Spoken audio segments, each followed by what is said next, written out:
This is my daily podcast for Tuesday, 18th of May of 2021.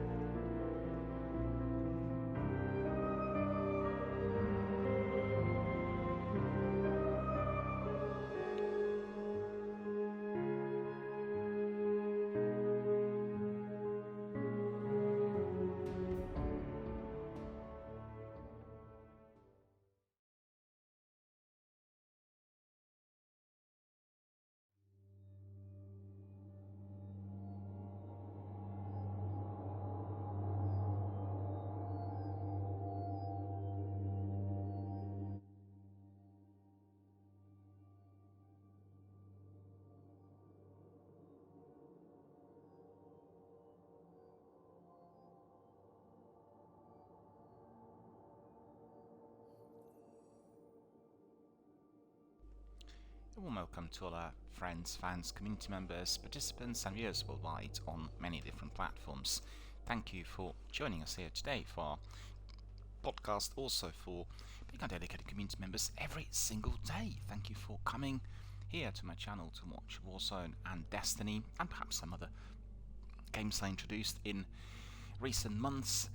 And thank you for being here with us today for what is a special podcast. Today we'll be talking about epilepsy and video gaming, and I did mention quite a bit on the subject in my broadcast previously, but there's been an interesting article written by one of our colleagues from the US, and I will be dedicating most of my podcast today and perhaps even tomorrow to the topic, because we are here on this channel a very all-inclusive type of community. We want to bring in people from all parts of our societies, and we want them to be feeling absolutely at home, fully embraced, and indeed together with us when doing various games live online or indeed in our discussions.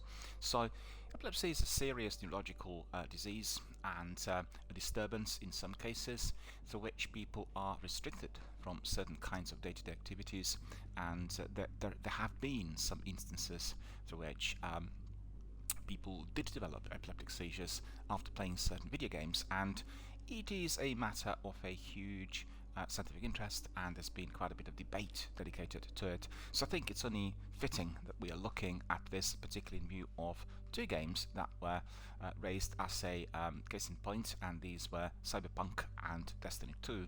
So our colleague and one of the editors of Game Informer, did write some articles dedicated both to Destiny and Cyberpunk, as well as the entire field of video gaming and epilepsy. So we are going to be exploring all that's been written, and we'll try to really develop some of our own thoughts and ideas on the subject. So before we get our teeth into what is a very, very profoundly important area, we are going to be just asking you, how are you today? And are you enjoying the weather in this area here where I live, which is in the North London suburbs? We are having really completely terrible weather. It's been really bad and very wet during the last few days, certainly since Friday.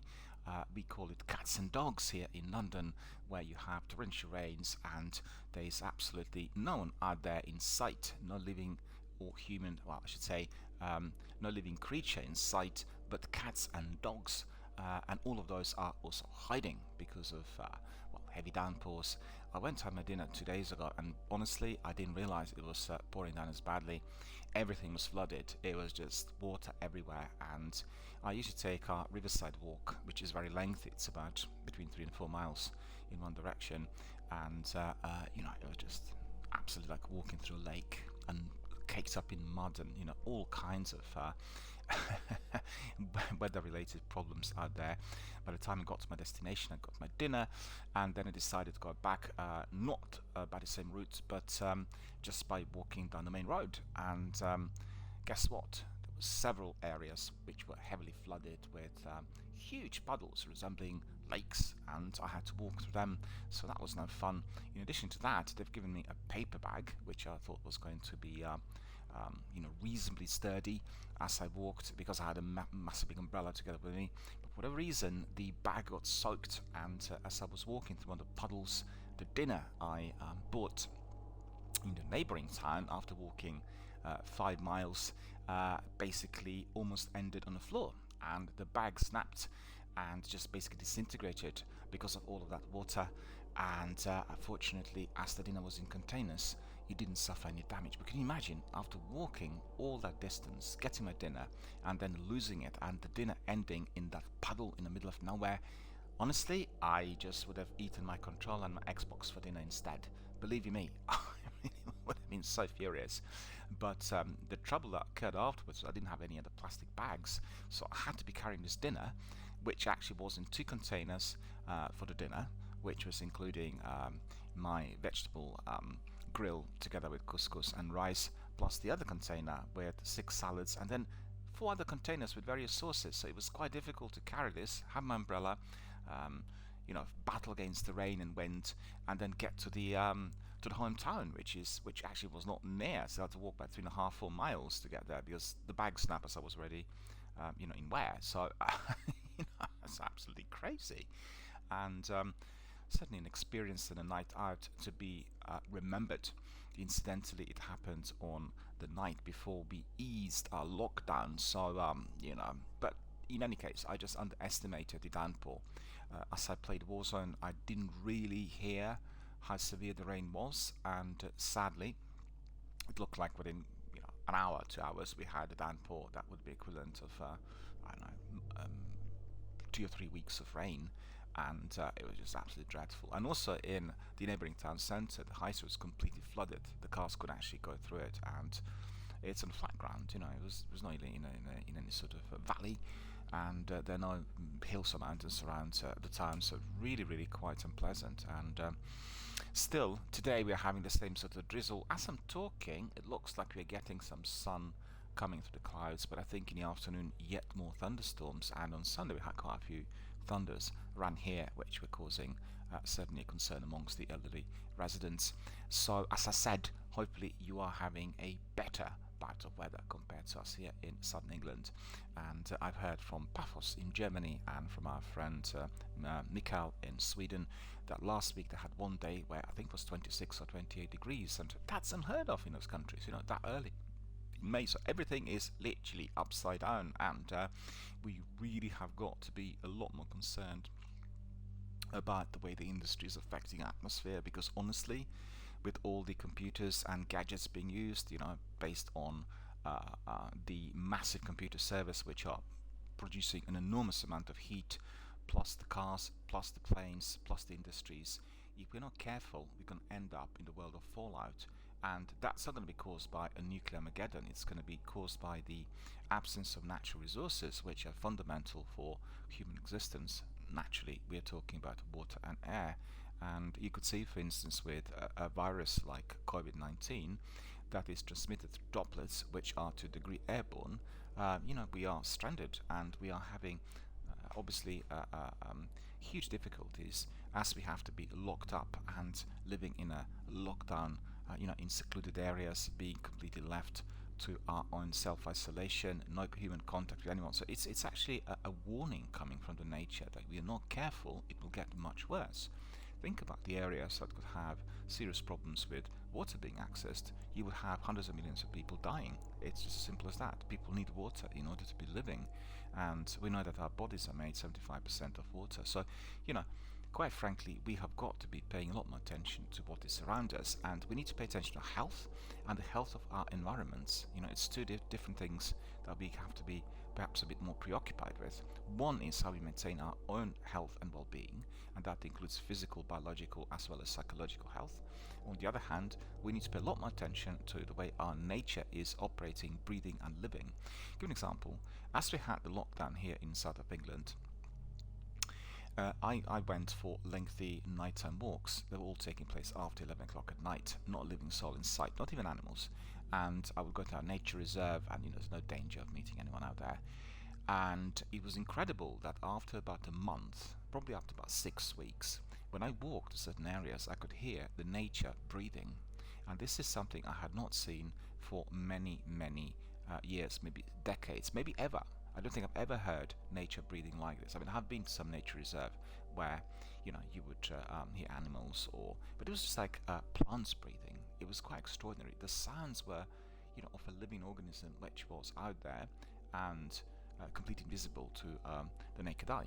So very, very incredible experience. And every night when I walked through there, I was having these sorts of experiences that were indeed refreshing, rewarding, and illuminating on what we are actually underestimating, what we are ignoring, and what indeed appears to be the most fundamental aspect of our existence. We keep taming the nature. We had created internets and mobile phones and television sets. We had tamed the nature in order to produce airplanes, cars, space shuttles, and we obviously make clothing for ourselves, and we travel by trains. All of that had come from the nature, right? It wasn't like a God's given gift. We had to be working out how the nature operated. You had to learn on all the biochemistry of all the systems in existence, and then tame them in order to serve us. So the nature became our servant. In fact, we are the servant of the nature. So it's very important to remember that we are dependent on high quality air, we're dependent on high quality water. We have got to have healthy nutrition, we need to be getting enough sleep. All of these things are part and parcel of everyday existence, and if we are not careful, we are ignoring what is fundamental. So the future generations will suffer tremendously, or experience some genetic defects, or indeed some other threats, which in fact could create a massive problem for the humanity, and God forbid we could be also seen as extinct species. There's no more conditions for us here to live, and that's it. Can we migrate to another planet? We've not found another planet yet. You could say we're exploring Mars and trying to find out whether there are possibilities and any capacities for us to live there, or on a planet which is similar to it. But we're very, very far in terms of what we discovered so far from actually being given a proper, an adequate destination for humanity to migrate in case of any major threat. So, we need to pay a lot more attention, and I think our politicians, industry leaders need to be certainly a lot more attentive. They need to consider all the threats and listen to what the scientists are saying. If you listen to David Attenborough, one of our most remarkable broadcasters and people who are dedicated to the preservation of nature and the rare species, a person who's produced very, very many wonderful, very in-depth documentaries on how the nature worked, and certainly one of the most remarkable humans we ever had in Britain. He's in his 90s, he's only 94, 95 now, and mid-90s, and he had been warning the world about the threats, and he had gone to the UN, also had given several statements, being the leading conservationist and the leading explorer of the natural world. He is fully aware of the threats, and he did warn that the predicaments that the science is giving are far-fetched, because we did see that nature is already rebelling quite severely, and the entire process could be gently massively accelerated. So what we're expecting to happen in 70, 80 years could happen literally within months if we're not careful. Well, maybe I'm exaggerating, maybe within a few years. And certainly in our local area here in England, I can tell you that the weather conditions have gone completely crazy.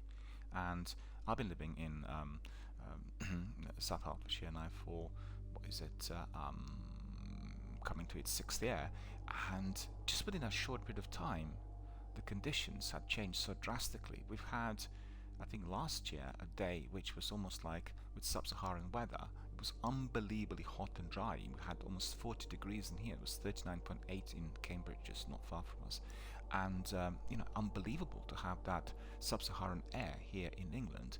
On the other hand, the downpour, the regular showers and rain have been on such massive increase, and also cold weather. The other day in Manchester they were playing a European Champions League semi-final, and suddenly they were warming up for the match. There was like a snowstorm and hail, and suddenly the grounds were covered with snow and hail. And what were they to do? They weren't obviously aboard the match, but they went ahead, and it was just surreal. It was a kind of scenery you would expect in mid-December, or late December and Christmas in Germany, perhaps, or in Austria, but not in England. And that tells you that everything's gone upside down, and we need to pay a lot more attention to it. So I'm very concerned, and I'm one of those people who is always spending half my time outdoors, and I've done a lot of exploration of the nature. I've done serious mountain treks and expeditions in various parts of Europe, and obviously I pushed on in age, but up to a certain point I was going every year to the Dolomites, to the Tyrol Alps, and did a lot of trekking, long distance walking, and explored many inhabitable areas of that part of the world, and really in touch with the nature, the way it operates. And it's brutal if you're not careful. You go up there to about 3,000 meters, and the weather conditions change rapidly. So for instance, if you are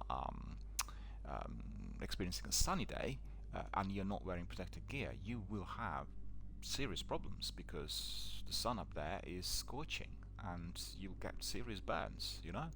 So although it's very hot and warm, you need to be fully covered, because otherwise you will be suffering from burns. Alternatively, if you're not particularly careful and you don't have enough of your protective gear, and indeed the what we call your survival kit together with you, you can have a day which appears to be full of sunshine, bright skies, very warm, turning into a snowstorm, and suddenly there's blizzards and you freeze. So hypothermia and everything else could set in, and the areas where you are become completely unapproachable, and you lose your paths and bearings, and so it's quite tricky. You realize that it's the nature, it's not us, that will be the governor, and if we're not careful, we are going to be suffering a huge reversal of fortunes, and there will be many, many problems. So we're just a drop in the ocean in this massive universe, and we as humans are quite neglectful of what appears to be fundamental for our healthy existence. You can see that from people who are abusing drinks, drugs, smoke a lot, drink lots of coffees, and forgetting that these are vices that indeed are going to be causing you serious illnesses sooner or later, particularly if you are using those substances in a long period of time. But still, people do it, and people are neglectful and abusive to their own bodies and their mind, and then when things go wrong, obviously they want to be helped. And I certainly, as a senior mental health professional, I spent a lot of time helping people who unfortunately develop very serious illnesses, not always because they were smoking, drinking, or using drugs. Many other reasons as to why people develop those psychological problems. But I think we need to pay attention a bit more to what we can do in order to avoid stimulating certain ailments that will be then plaguing us for the rest of our lives. And I talked to my dad yesterday, who is in his late 80s, is 88, and he talked about some of his friends who were heavy smokers, and people smoked really quite consistently. In the 50s and the 60s, it was seen as part and parcel of masculinity, being seen as the real man, and Also, in some parts of the world, it was seen as a social status, and for the ladies, it was a sign of kind of complete liberation. People smoked really quite a lot, and he said he had lost the vast majority, very many of his colleagues and friends and people he worked with, who were disappearing in the late 50s and early 60s. So he had not smoked, and you can see he had reached his late 80s. But it isn't like that for everyone. But certainly, if you know that there is going to be a factor disturbing you or indeed causing you health problems, well, you need to avoid an excessive intake of grease or sugar or highly caffeinated drinks. These are substances that will cause you problems cardiovascular. There will be a lack of circulation in certain parts of your body. You may be overstimulated depending on what substance you were taking or using, because people associate substance with illegal drugs. People think, substance is somebody's using class A, class B drugs. Well, of course, that also comes in the same category, but there are substances out there which we are having through our food intake every single day. So for instance, what I realized is that a lot of people who are eating poultry, chickens, thinking it's a high quality meat and it's better than if you eat beef or pork, you are going to be healthier, etc., etc. Well, it will depend on what chickens you eat, actually, because the vast majority of chickens, let's say 90% of those distributed in our superstores, they really contain a lot of different substances. When chicken is industrially grown, it's given certain types of food to be growing to a certain size and perhaps much quicker to what we would have expected it to be within its own natural cycle. So for instance, you go to these farms and all the chickens look exactly the same. They're grown to a certain amount of weight, and when you eat that meat, you will be eating some of those ingredients which chickens had been consuming. So that could be a contributing factor to somebody's weight. People get very large if they eat a lot of these chickens, and that indeed has been the case in certain countries. That KFC is very popular in the US, and it's been a contributing factor to people's overweight and what they call obesity nowadays. And I think it's just a question of watching out what you are eating. So if you eat as healthily as possible, you cannot have full control over what's in the vegetables or meat that is bought in our superstores, but you can be resorting to the healthiest. And I'm not sure what it's like in other countries, but certainly in Britain what we have is we have organically grown food, which is quite expensive, but it's of a much higher quality. And a good example, as I was suffering from this huge lockdown that we had in the UK, I had been eating freshly cooked food for me in the neighbouring town every single day. But for Christmas I was going to cook something for myself, and basically I bought what I thought was going to be a wonderful dinner, a large organic chicken, and it was offered on a very good price, and it was fresh. It was just literally arrived there from whatever they were sort of feeding these chickens, and I really treasure the moment when I decided to buy it, because never before had I eaten chicken that tasted better. It was just absolutely wonderful. I've done it in a way which is to my great satisfaction, with garlic and a bit of lemon, and with roast potatoes, mixed vegetables, 6 salads, and the meat quality was incredible. And also what's important is, first of all, it was very tender, and then secondly, it tasted like proper chicken. There was not any additional unpleasant smell, and you couldn't really eat a large quantity of it because it was very nutritious. So it did last me for a few days, and I could eat it obviously cold in sandwiches and everything. But the breast meat was very substantial, and just the overall quality was on a different level.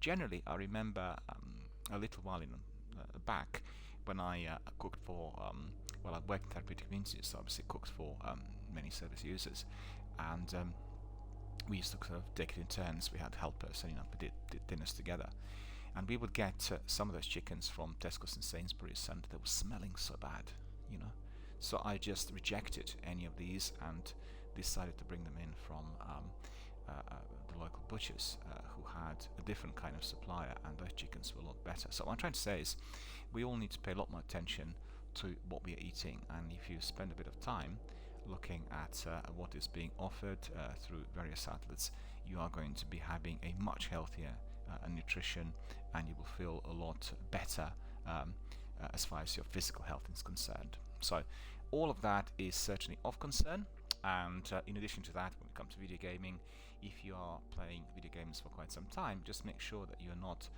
stretching it, that you're not pushing it for too long. And if you are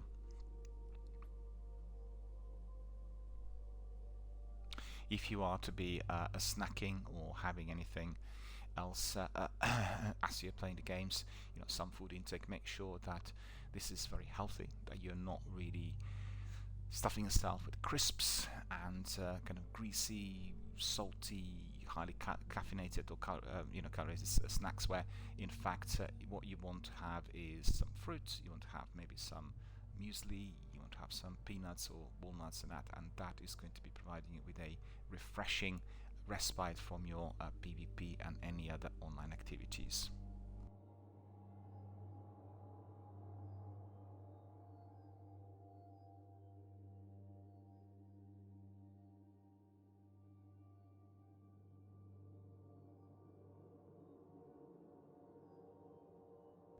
I do apologise, I just see that somebody parked a car outside of our house here.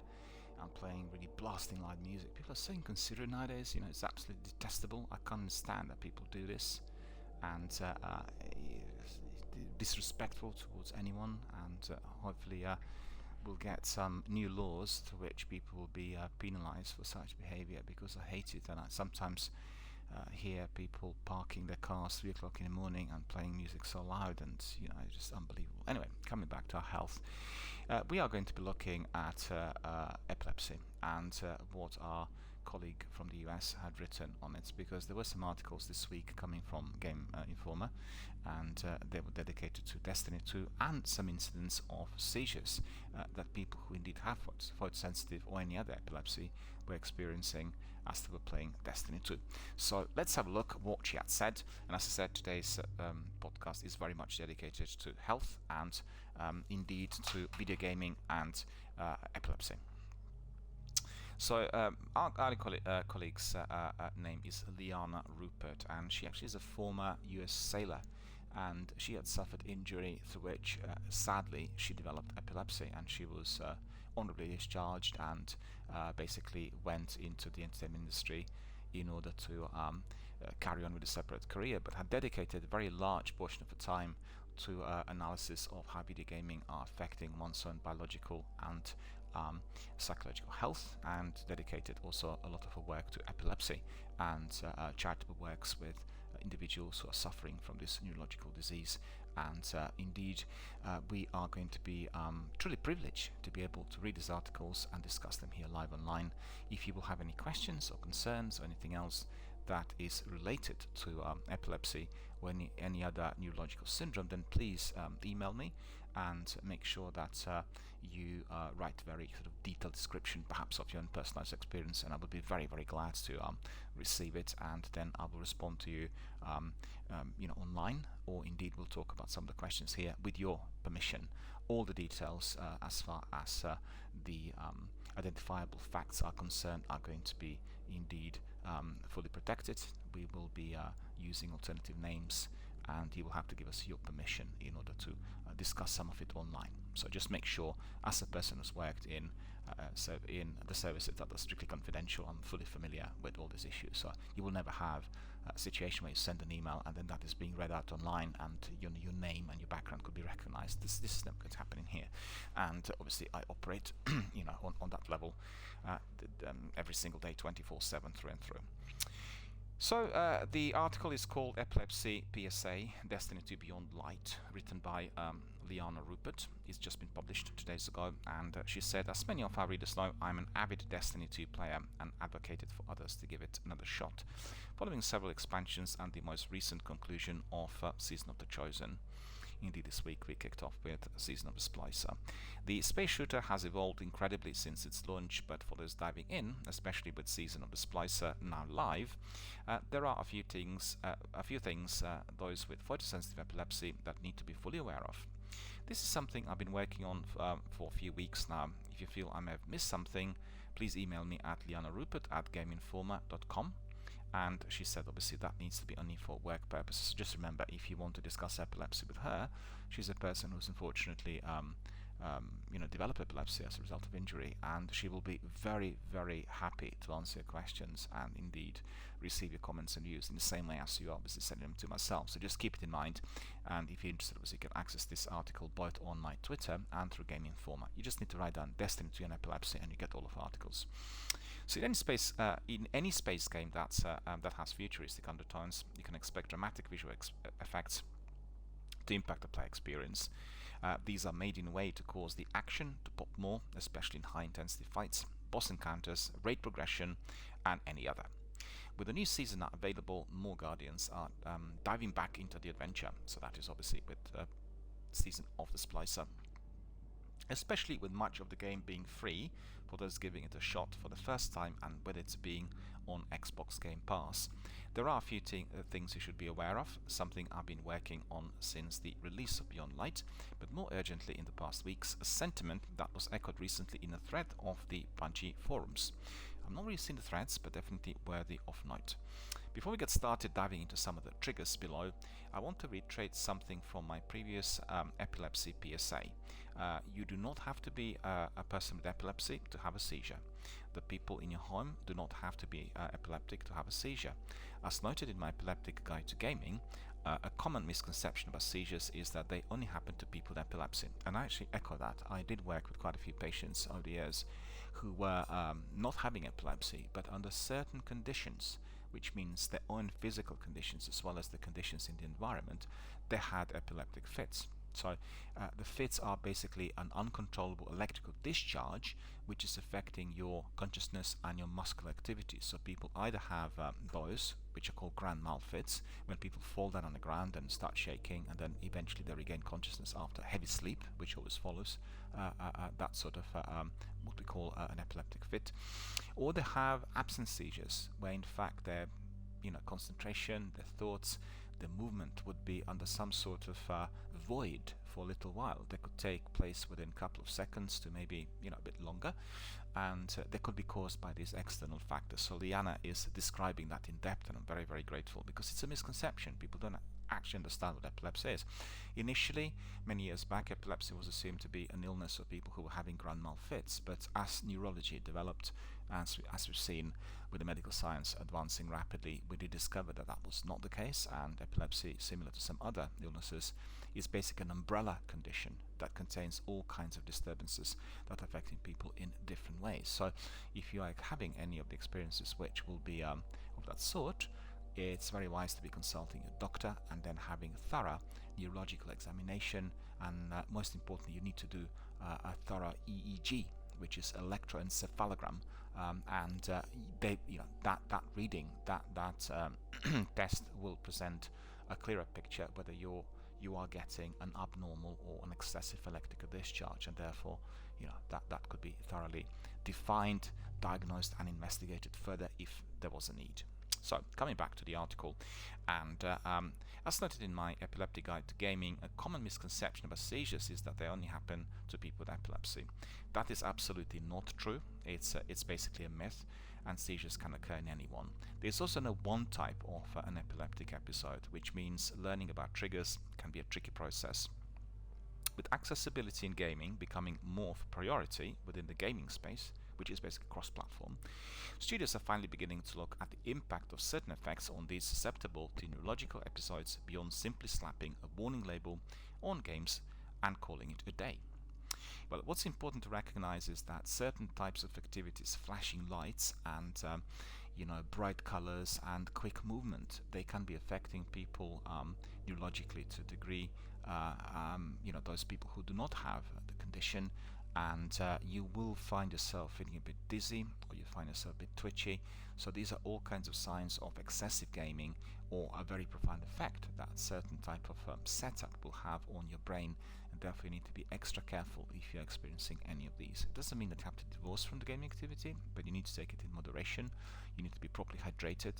Every hour you need to take breaks, and you need to be doing your gaming sessions perhaps with well, many more breaks in between and in moderation overall. So you're not really pushing it for marathons of 10-15 hours, but you want to do it, you know, hour by hour, and then taking a break, coming back in, and combining the intense audio-visual experience you're getting from your screen with something else which is engaging you with, you know, looking through your window. You go outside, look at the garden, eat, walk, stretch, combine your activities, and that will basically get your brain into the mode where the flexibility is present from one activity to another, and the effect will not be as profound. So possible epileptic triggers, right? So she writes, Destiny 2, even before Beyond Light, has a series of jumping puzzles that include a lot of flashing. This is especially true for those instances that center around Taken, because Taken are a character that's very kind of bright and illuminated, and was particularly the case, I think, in Destiny 1.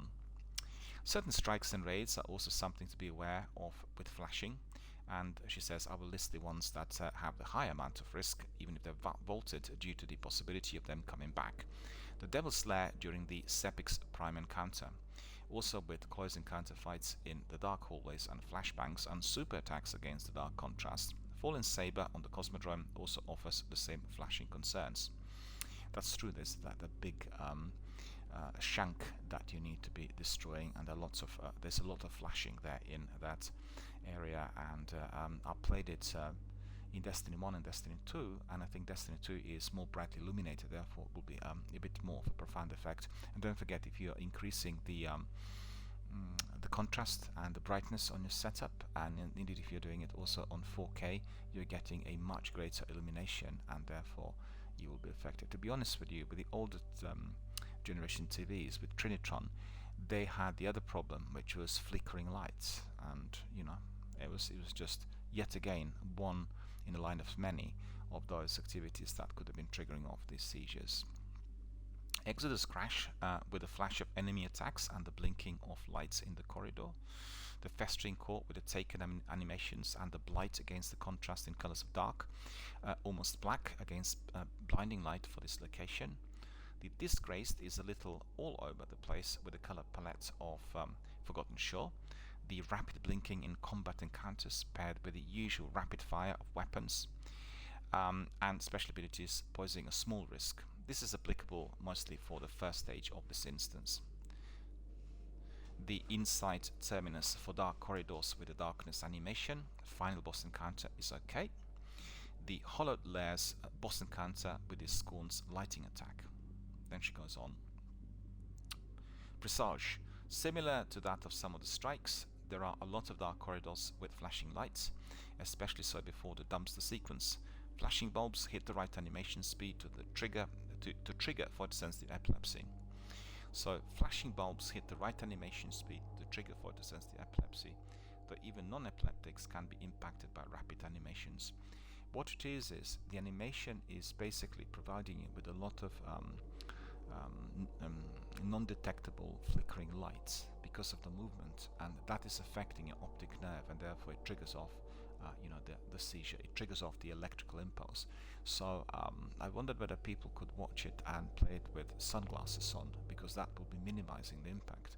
Obviously the picture will be a lot darker, but I need to discuss this with some of my colleagues. I'm not 100% sure. And don't forget, this is an area which is currently being investigated, so we're looking into all possible means of protection to which people can enjoy some of these games more, indeed if they have a clinically diagnosed epileptic condition, because if for instance we know that certain games are triggering up the seizures, then people with epilepsy simply should not be entertaining them at all. And the difficulty there is it's not really easy to predict whether there will be like a repetitive pattern of the seizures if one must be engaging with the images live online. And I certainly can say for myself, I have very slight photosensitivity, and what I do get is if I play brightly lit PvP, like for instance the Crucible, is I get like a seasickness. I can feel slightly twitchy, and I never want to play it for an extensive period of time, and I want to have lots of breaks in between. And generally I prefer graphics and animations that are not full of fast movement, and that are not really very, very brightly illuminated with very, very strong colors. I like animations like in Warzone, for instance. I think Destiny 2 for myself is beautifully designed, but not really the animation that really blends in with me too well. You know, I prefer Mass Effect, for instance, or Fallout, or the Outer Worlds, or maybe if I go to the games like Yakuza. You know, it just depends. I think Destiny 2 is excelling with lots of flashing lights and bright colors, and I think this is where the difficulties really are for people who are suffering from the condition. The Shattered Throne dungeon is a similar issue. As the once noted, the dark backdrop with the bright contrast of combat is done in a rapid-fire way that can be posing a danger to those that are susceptible to epileptic episodes. Garden of Salvation raid is centered around the Vex Mind, and there are flashings throughout the entire instance, especially before the Tether puzzle. Override for Season of the Splicer, and there will be more details found below. So she said, some have reported that Titan Striker flashbang grenade in PvP as a trigger, but the frequency of the color pattern is not flagged for being dangerous animation. Speaking with my own neurologist for my epilepsy and various resources through the ESA, Liana says, the rate of animation is not something that registers as dangerous. I think, you know, I would be in two minds of this. It's a frame rate as well, which is very important, because if you increase the frame rate from, let's say, 20 to 60 or 120, it will be certainly having less of an effect because it's a more natural movement and there are fewer flashing lights. That being said, the poster on the forum mentioned that she had issues with this particular animation, and even if one person does, it's worth noting, because that's one person that is coming forward, not necessarily the only person experiencing that reaction. Like Liana says, not many people come forward with statements, and I think just like with any other disclosure, once you get one person, particularly this person like well known, like a celebrity, a musician, or you know, a broadcaster, and they basically reveal that they're having a particular condition, you will then have a stream of other people coming in and wanting to feel fully included because they will feel brave enough to disclose their own experiences, and that's wonderful, and that's something I'd really encourage everyone who is suffering from a certain health condition to do. And today, obviously, with social networking forums, it's quite easy to launch a posting and then you get all the responses. So it's very important for people to feel united when they are indeed trying to combat a particular medical condition.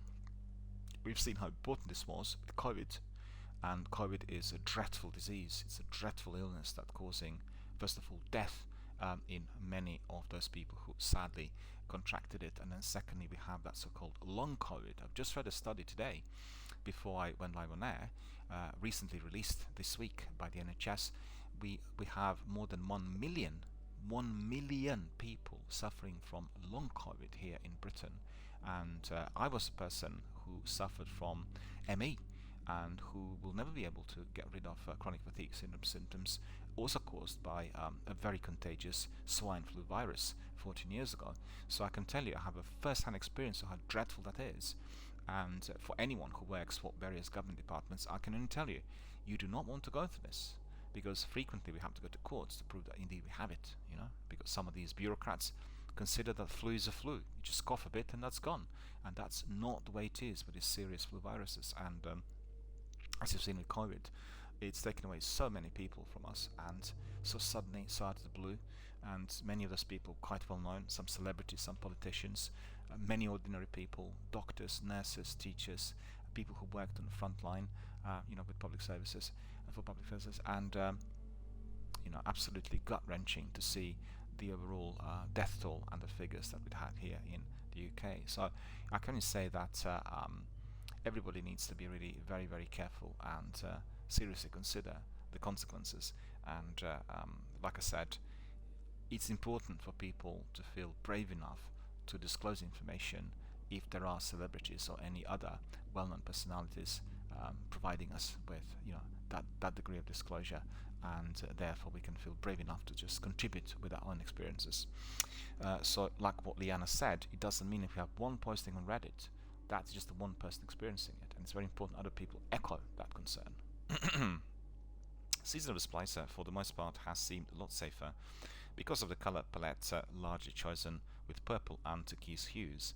The new override instance, a 6-player matchmaking activity, does get a little dicey when the instance begins to pick up speed and intensity, with the various enemies converging all on one point, with shields going down and purple modes being banked. The flashing used to note the change in pace can also be a strain on those with any sort of neurodivergent instances. I agree with that. I agree, because the rapid speed, the quantity of enemies attacking, and the number of flashing lights, which are like special effects, are definitely going to be having a rather profound effect. So, a person who doesn't have any form of neurological ailment will feel a bit hazy.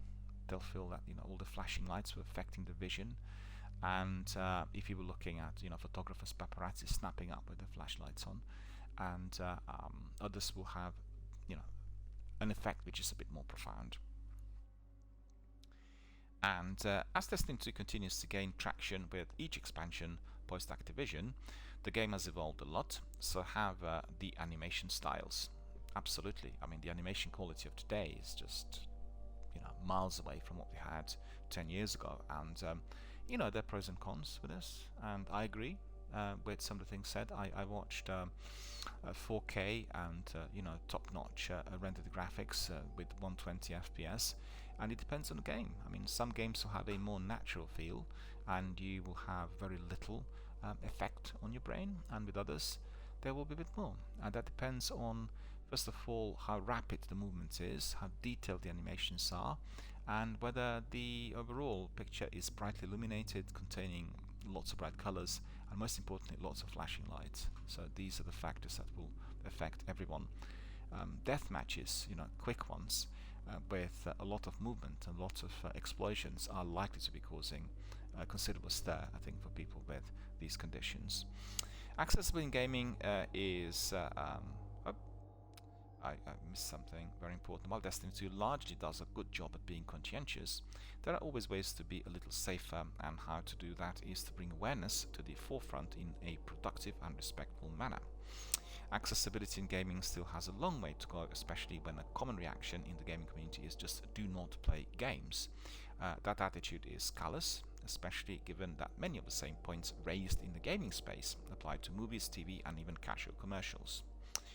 Well, I slightly disagree with Liane there. I think it's more to do with the way the flashing lights are registered. You will have, indeed, problems with the blockbusters if you watch them in IMAX, like Avengers or any other, with massive amounts of explosions and flashing lights. But I think generally the way the consoles and PC games work is slightly different, and the way we register the flickering light is different. I certainly speak from my personal experience and from some neurological analysis of these effects, and like you said, all of these activities are likely to be affecting you if you are suffering from one of these conditions, but they will be perhaps displaying a different dose of severity. So that's important to know, because I think video gaming is probably reaching a top tier with flashing lights and flickering overall. And as I said, it can be also very much game specific. Games like puzzlers and without any highly mobile characters, they will not be having the same effect. So it's very important what type of game you play and how you play it, and whether you're playing it in a very dark or brightly lit room, whether your setup is of high quality, producing very, very bright illuminated images, or something that can indeed dampen the effect of flickering lights. So there's lots of certain things to consider, and I think it's a field that requires further investigation, analysis, research, and indeed a lot more of what we would call our community contributions. So people who are suffering from such side effects, or indeed from those neurological conditions, need to come in and tell us all about their experiences, be it in public or private, and therefore we'll be able to embrace the data and then provide you with further research and statements on what actually needs to be done, and also what we have to do in order to remedy the problem if certainly the activities within certain games are causing them. Because don't forget, people who work for Bungie or for Bethesda or BioWare are the last people who would want to cause problems for the gamers. They want gamers to embrace the product, the title, to bring in their own communities, enjoy everything either amongst themselves or live on Twitch and YouTube, and through live streams. And they will be definitely very interested to hear of your experiences, and they will do everything possible to remedy whatever is causing the problem. So the question is, what can Bungie do? And Liana is asking this question. So one thing I'm pushing for within the gaming space, and something Xbox is doing a phenomenal job in regards to making it a priority with the studio it works with, is more options in the settings menu of games. Absolutely agree. Obviously, the best course of action would be to tackle potential triggers during the creation process, but sometimes that's not always possible. Depends on the budget, you know. The AAA blockbuster games like Halo will have a different means of production, and they'll have I guess a different capacity to remedy some of the problems compared to small indie developers that are working with very little money and I should say the lesser quality game engines. When there are multiple departments involved and a lack of consulting regarding neurodivergent, it's easy to overlook potential dangers. You also do not want to limit developer vision because sometimes, not all of the time, certain animations are vital to property conveying the desired effect to the player. When this happens, and this is something that's been gaining traction in the development space, especially with indies, it is to implement certain settings. So just as colorblindness is becoming more and more of a norm when looking at which options you should be available at launch, we've seen that for instance with Warzone, there's a colorblind option in there, it's starting to become a little more normalized to offer anti-shake options. Different color options are recommended in the guide for epilepsy, that color blindness options and blue light eliminators can be godsend. I agree, because the combination of flashing lights with very bright colors is what causes the greatest concern. And also the use of different filters during those instances where epileptic concerns are a part of the conversation.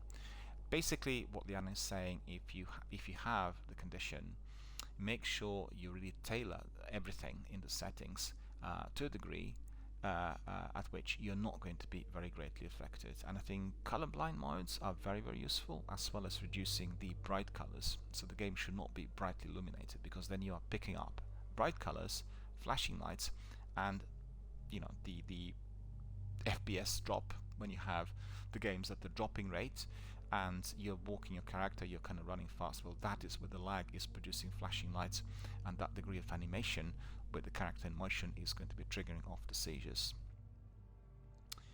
The conversation going on right now.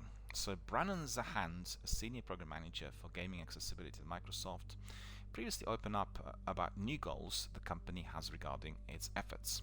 Passion for game accessibility has grown exponentially amongst developers and gamers alike in the past decade.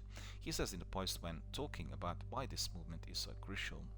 According to the ESA Foundation, there are nearly 46 million gamers with disabilities in US alone. So 46 million gamers, think about it, that is almost like 10% of the overall population. 10% of the entire population of the US.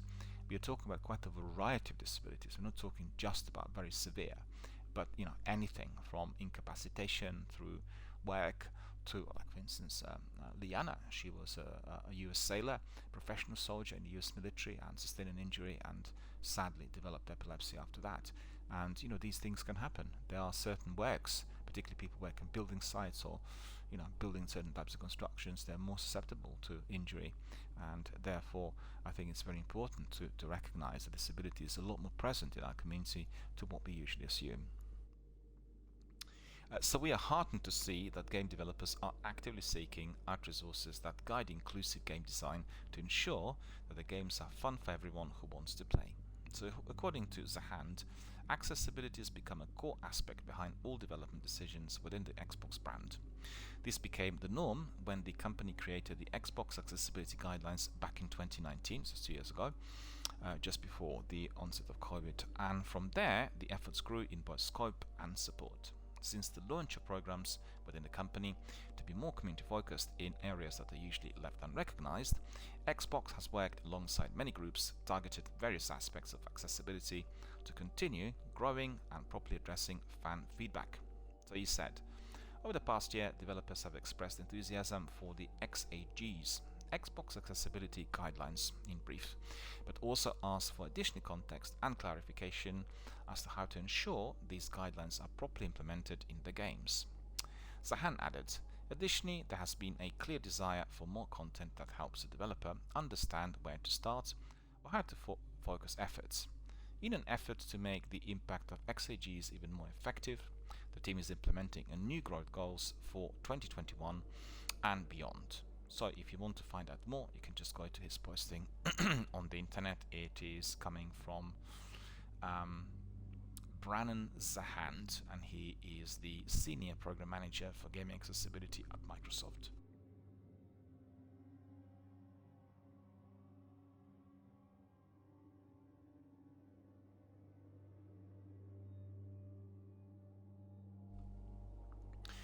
As someone who has seizures due to an injury from my time when I was active duty in US military, Liana says that the years following this new development have been a steep learning curve for me when navigating some of my favorite and most anticipated games.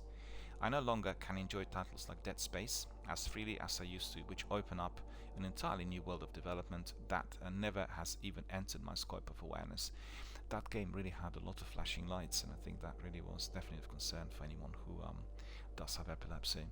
Since seizures have become my new norm, I often make sure to pay special attention to certain design choices that can be harmful to those sensitive to neurological traps. That way I can decide for myself if something is safe to play and see if there is a way to work around those obstacles, and try to offer some navigational tools for others that may be facing similar roadblocks. For those who experience any type of seizure, or those who live in the same household with somebody with epileptic tendencies, I encourage you all to be checking out which is Liana's Epileptics Guide to Gaming Breakdown, and this is all published online. You can just put Liana and Destiny 2, or you should put just Epileptic Guide to Gaming, and you will get it on Google straight away. That goes over different types of epilepsy, warning signs, and how you can game a little more safely. I also want to say, Liana says, a special thank you to @Orchid for also helping to bring this to light. We can all make gaming a safer hobby, but banding together and helping each other raise awareness. I've been talking about epilepsy in the gaming space for years now, throughout my career, but only in the last year that I feel that's finally begun to garner results. I'm excited to see what the future holds, and thrilled to see more and more studios take notice of how expansive this issue actually is. So tell a bit more about Liana. Liana Rupert is the associate editor at Games Informer, and just beg your pardon, I keep pronouncing this wrong. It's Game Informer, it's not in plural. Game Informer, and she's been with the company for a number of years, and her description, her biography on the website says Liana Rupert is having an obsession with Dragon Age and Mass Effect, very similar to me. You know, I love Mass Effect and Dragon Age, my favorite games. Liana is wildly passionate about all things in the gaming community, from shooters to RPGs. If it's out, she's playing it. She's also likes to die from hoarding gaming of collectibles. And most importantly, what I didn't say here, Liana is a leading mental health campaigner and a person who's writing openly about her own personal experiences, live online and doing presentations through which she is trying to gather as much information and contribution from community members, participants and gamers worldwide in order to highlight these issues. Because do not forget, video gaming had grown into one of the most commonly present activities every single day. Previously we would go out and do sports, play tennis, football, basketball, swimming. Many people, particularly at the moment due to the pandemic, are resorting to video gaming instead. So we are talking about more than I think it was 4 billion people last year who were playing video games consecutively every single day, and it tells you that the activity is becoming incredibly important, and therefore needs to be observed and monitored from every angle, similar to what you do if you are doing athletics, or if you are training to become a top-notch footballer. That there are things that you should be doing, and there are things that you must not be doing, because you can endanger your health. And video gaming is exactly the same. I mean, I really run my channel in exactly the same fashion. It's all inclusive, it's family friendly. We have quite a number of people with disabilities in my forum, and this is absolutely truly wonderful. Therefore I run zero tolerance on speedrunners and competitive players, because they have no understanding of people's disabilities. They're just interested in themselves, and we do not want any of those people to be present on our forums, because therefore one person can be affecting many hundreds or many thousands, and this is what we want to avoid. There are guidelines and rules, and we all need to adhere by those, and therefore the forums and the community activities will be a safe place for everyone to be. So like she said, we want to make our world to be a better place. We want to raise awareness on all serious issues which may be to do with people's disadvantage. Could be health issues, could be problems with somebody's psychological health, could be, like we said, problems with long COVID. There could be issues related to somebody's current occupation, the fact they lost their job, therefore they're financially stranded, and there are people who are suffering homelessness due to the pandemic. So all these issues are very, very important, and video gaming activities, particularly on Twitch, to live streams, and on YouTube, can always come in and highlight these issues together with our community members and participants. I mean, I talk about it all the time, and certainly with my Warzone community, as we have quite a number of mature and older gamers involved, we talked and tackled these issues very frequently, and it pains us to see that some other people fail to understand how significant the issues are. And I think Liana is a pioneer in the field of video gaming and neurology, and I will really resort to articles, and I will be exploring some of the things said, expanding on some of the thoughts, and communicating with her in terms of the same, because I really have a very sizable knowledge in the field, and as somebody comes from a family where epilepsy is present, I really have my own first-hand experience of how, for instance, certain activities can be affecting the individual's biological and psychological health, and how that's also affecting everyone else involved, meaning the family, the environment, the friends, schools, and everyone else. So very important highlight issues. So basically today we talked a bit about it, and we'll carry on talking about epilepsy and video gaming tomorrow. We'll have a good look at another article that Liana wrote, and that article is basically called A Guide to Gaming for People with Epilepsy. She called it actually An Epileptic's Guide to Gaming, but generally I would prefer to rephrase that because the social stigma which is attached to the condition, and I will call it A Guide to Gaming for People with Epilepsy. And we'll look at that in depth tomorrow. There's quite a lot of different things to get through, and also then we'll look at another article which is looking at the games that have been defined as perhaps having elements that are triggering off these seizures. Cyberpunk 2077 is the game in question. Today we looked at Destiny, and I'm really very, very happy to have come across the article, because it's definitely highlighting the activities in Destiny that could potentially be affecting people who are suffering from epilepsy, and certain activities are stated very nicely and clearly. And just to summarize, the most important thing if you're suffering from the condition is to be finding the settings on the game that will work for you, and that is first of all in the colorblind section. If the option is accessible, make sure you switch it on. Secondly, make sure that you're reducing contrast and brightness, which is illuminating fast motion and quick acceleration at all times. And you also want to be perhaps making the overall appearance to be less brightly illuminated. The brighter it is, greater it will be really with seizures, because it will highlight the flashing lights and the frame rate perhaps, which is providing you with flickering lights when characters are running. So all of that is to be certainly considered. Make sure you look at this, and therefore your gaming experience will be massively improved and enhanced, and you have nothing to fear.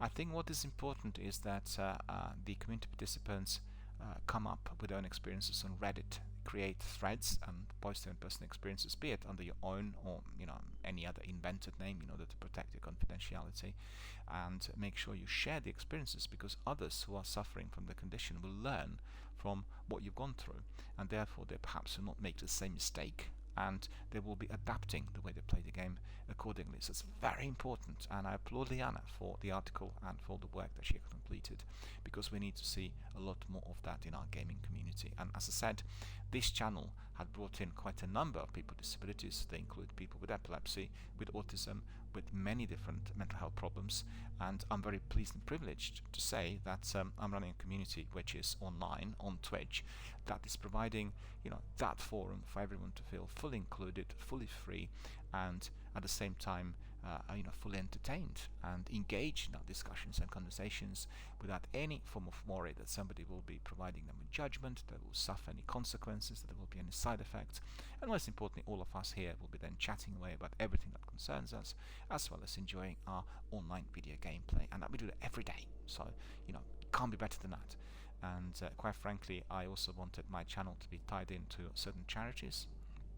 We can provide the charitable streams that will be fundraisers, but unfortunately still I cannot be getting that fiber in this area, and so far so good with the channel developing and having that many participants, but I really want also audio visual quality to be top notch like with other streamers, and I can assure you that the exponential rise on subscribers, followers and participants will be there immediately, because a lot of people who are watching our streams on high quality 4K 50+ inch setups will be put off by the poor visual quality, and probably my streams are best viewed on somebody's iPhone or Android. Tiny little picture will not be causing the problem with the lag or anything else, and you can see it. Probably it will look sharper and more digestible compared to what you get on a bigger screen. But I'll battle it.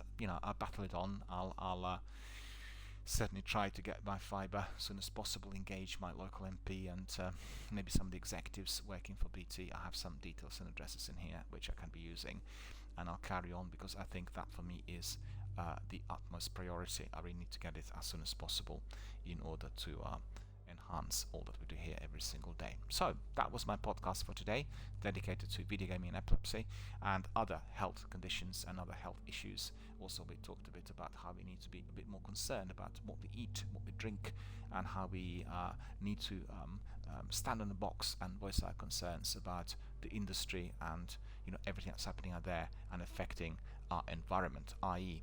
we need to be making sure that we are helping the nature and not destroying it. Right, so on that note, I shall wish you all a very good afternoon.